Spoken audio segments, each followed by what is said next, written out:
घर की ऑर्गेनाइजेशन के लिए सिर्फ महंगे महंगे ऑर्गेनाइजर ही ज़रूरी नहीं होते हैं। सबसे ज़रूरी जो चीज़ होती है ना, वो आपकी अच्छी हैबिट्स और टाइम मैनेजमेंट होती है। ये दोनों चीज़ें अगर आप एडॉप्ट कर देंगे ना, तो आप अपनी होम मेकिंग को बहुत ज़्यादा आसान बना देंगे। तो आज जो आइडियाज़ आपके साथ शेयर करूंगी ना, वो भी आपकी होम मेकिंग को बहुत ज़्यादा आसान बनाने वाले हैं।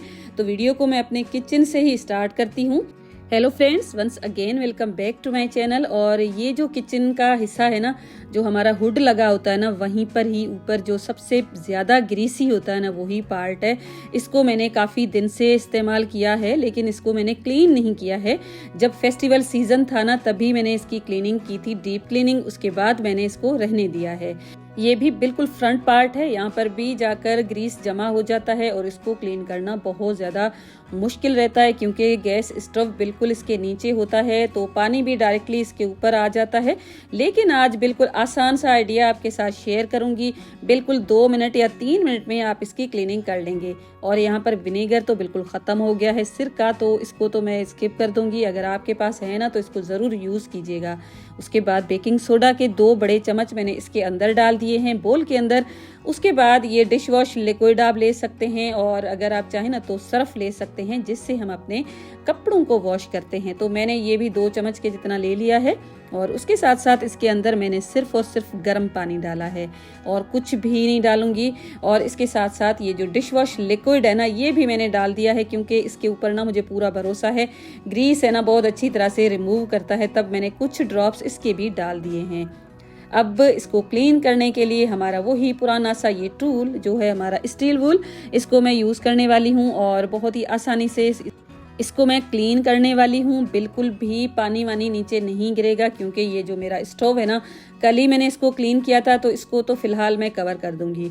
कवर करने के लिए मेरे पास ये प्लास्टिक की जो शीट आती है ना, दस्तरखान डिस्पोजेबल, वो ही है, तो इसको मैंने ले लिया है। अगर आपके पास इस तरह की कोई प्लास्टिक की शीट मौजूद नहीं है, तो आप यहाँ पर कोई पुरानी बेड शीट भी डाल सकते हैं। कोशिश कीजिएगा, अगर आपके पास कोई प्लास्टिक पड़ी है ना, तो ये अच्छे से काम करेगा, क्योंकि प्लास्टिक में पानी बिल्कुल भी लीक नहीं होता है। तो इसको तो मैंने कवर कर दिया। उसके बाद आज तो मुझे ग्लव्स याद आ गए हैं, तो ये प्लास्टिक के हैं, इसको मैंने इस तरह से लगा दिया है। और उसके ऊपर मैंने रबर बैंड चढ़ाया है। रबर बैंड को चढ़ाने का ये वाला जो मेथड है ना, इससे ग्लव्स बिल्कुल भी इधर उधर हिलते जुलते नहीं है। आप आसानी से अपनी क्लीनिंग को कर लेंगे। बस आपको इस तरह से, एक बार आपने यहाँ पर वीडियो में देखा, बस इस तरह से करेंगे ना, तो आराम से ये ग्रीस है ना उतर जाएगा।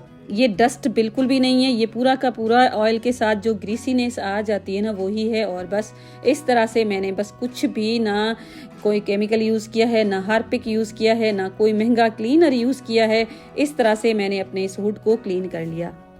1 या 2 स्ट्रोक में ही आराम से ये क्लीन हो जाएगा। और उसके बाद बिल्कुल ड्राई एक मैंने कपड़ा लिया था, पहले ड्राई कपड़े के साथ मैंने इसको क्लीन कर लिया है। आप अगर चाहें ना तो हल्का सा गीला भी इसको कर सकते हैं, लेकिन ड्राई के साथ ना और अच्छी तरह से ये क्लीन हो रहा था। पूरा का पूरा जो भी गंद कचरा था ना, इसके ऊपर आ गया।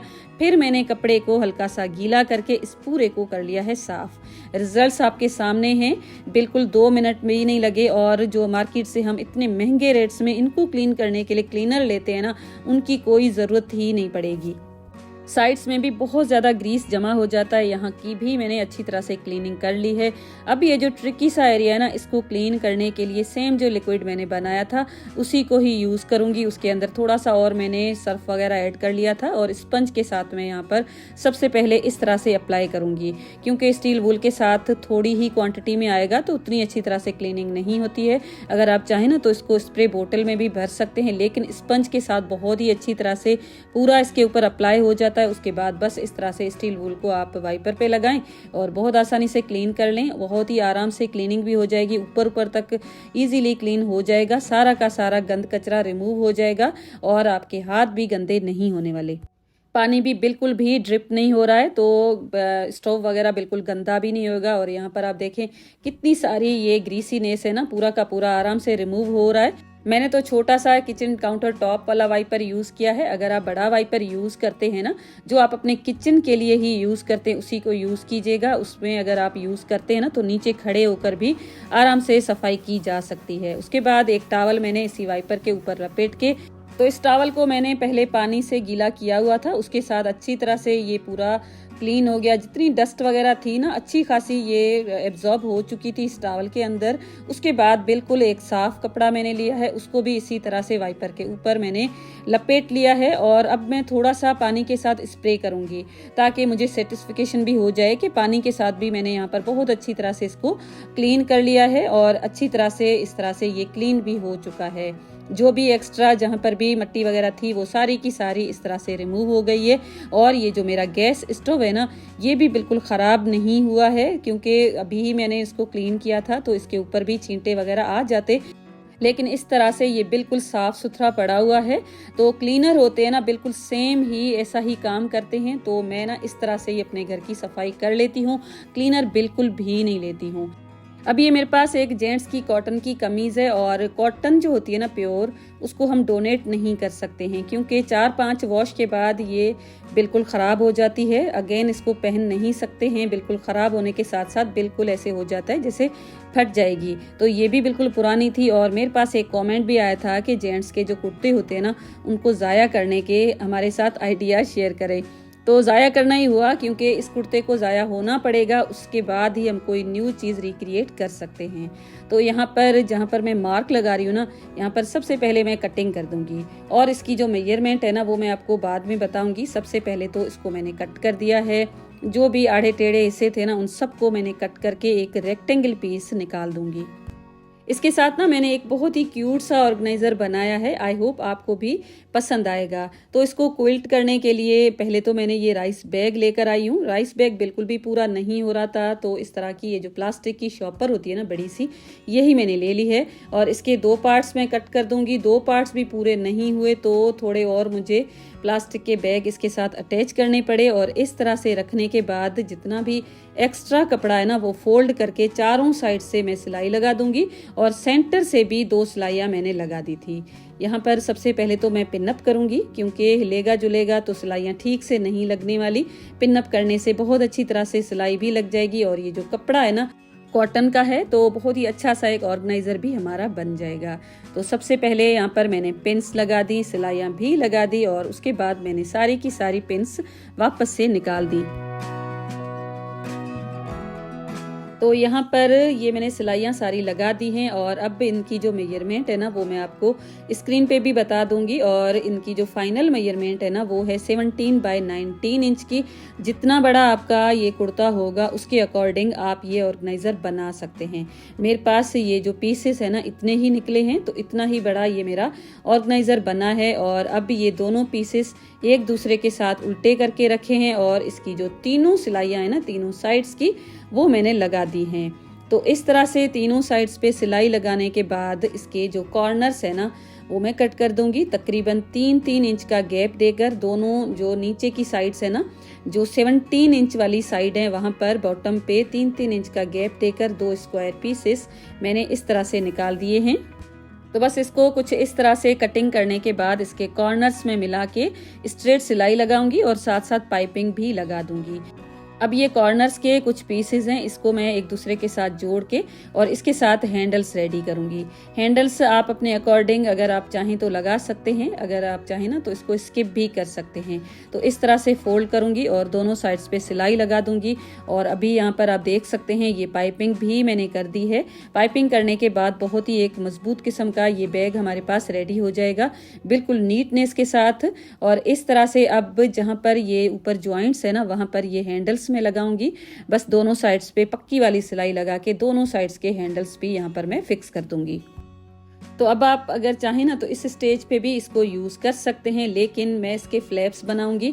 फ्लैप्स बनाने के लिए आपको क्या करना है, इसकी जो बॉटम में साइड की सिलाई है ना कॉर्नर्स वाली, वहां पर आपको सबसे पहले मेजरमेंट लेनी है। यहाँ पर हमारे पास 6 इंच आ रही है और इसकी जो लंबाई है ना वो हमारे पास आएगी तकरीबन 12 इंच के जितनी। तो बस आपको क्या करना है 6 बाय 6 इंच के 2 पीसेस बना देने हैं। इसको आपको कुछ इस तरह से डबल करना है, इसका हाफ आपको ले लेना है और उसके बाद इसके जो बैक में थोड़ा बहुत और कपड़ा था उसी को मैंने लिया है और इसी के साथ इसके जो फ्लैप्स है ना वो मैं रेडी करूंगी और इसी प्लास्टिक की शीट के साथ क्विल्ट करके कुछ इस तरह से ये दोनों पीसेस मैंने रेडी कर लिए हैं। तो ये जो फ्लैप्स है ना, इनको बंद करने के लिए डोरी मैंने बनाई है। तकरीबन 6 मैंने इस तरह से कपड़ा ले लिया था, उनको फोल्ड करके ऊपर से एक सिलाई लगा के इस तरह से मैंने इनको रेडी कर लिए हैं। तो यहाँ पर बटन या जिप या वेलक्रो किसी भी चीज़ की कोई ज़रूरत ही नहीं पड़ेगी। तो बस इस तरह से दोनों ये जो फ्लैप्स है ना, उनमें तीनों में 2 साइड से इस तरह से लगा दूंगी। तो यहाँ पर स्ट्रेट एक सिलाई लगा के दोनों मैंने पहले रेडी कर लिए हैं और उसके बाद इनका मैंने सेंटर निकाल दिया है और इसकी जो साइड्स है ना, वहाँ पर सबसे पहले तो मैंने इनको रख के पिनअप कर लिया और दोनों साइड से पिनअप करने के बाद स्ट्रेट इनके ऊपर सिलाई लगा दी। और ये जो सिलाई है ना, आप डबल भी लगा सकते हैं, सिंगल भी लगा सकते हैं। अब ये जो बैग है ना, कुछ इस तरह से बन के रेडी हो चुका है। इसकी आप शेप को चेक कर सकते हैं, कितना एक क्यूट लग रहा है और इसको बनाना बहुत आसान है। इसमें आपको जिप लगाने की कोई ज़रूरत ही नहीं पड़ेगी और प्लास्टिक का बैग डाला है ना, तो ये बिल्कुल वाटर प्रूफ भी हो गया है। इसमें बहुत सारे कपड़े आप स्टोर करके रख सकते हैं और अगर आप चाहें तो अपने क्विल्ट या ब्लैंकेट वगैरह भी इसमें स्टोर करके रखा जा सकता है।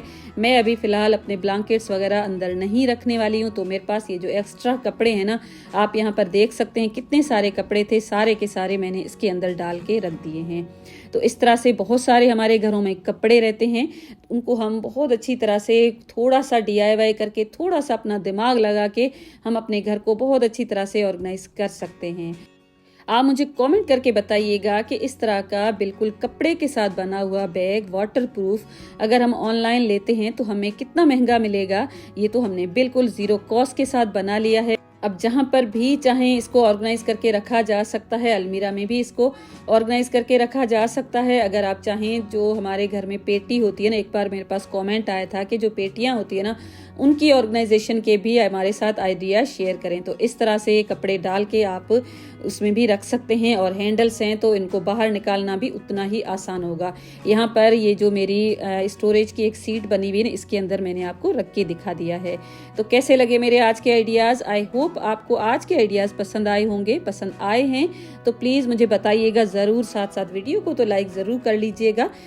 चैनल पे अगर फर्स्ट टाइम आए हैं तो बेल को क्लिक करके उसके साथ साथ ऑल पे क्लिक ज़रूर कीजिएगा, ताकि हर आने वाली न्यू वीडियो की अपडेट आप तक सबसे पहले पहुंचे। मिलती हूँ ऐसे ही एक वीडियो के साथ। अपना बहुत ज़्यादा ख्याल रखिएगा। Thanks for watching, take care and bye bye.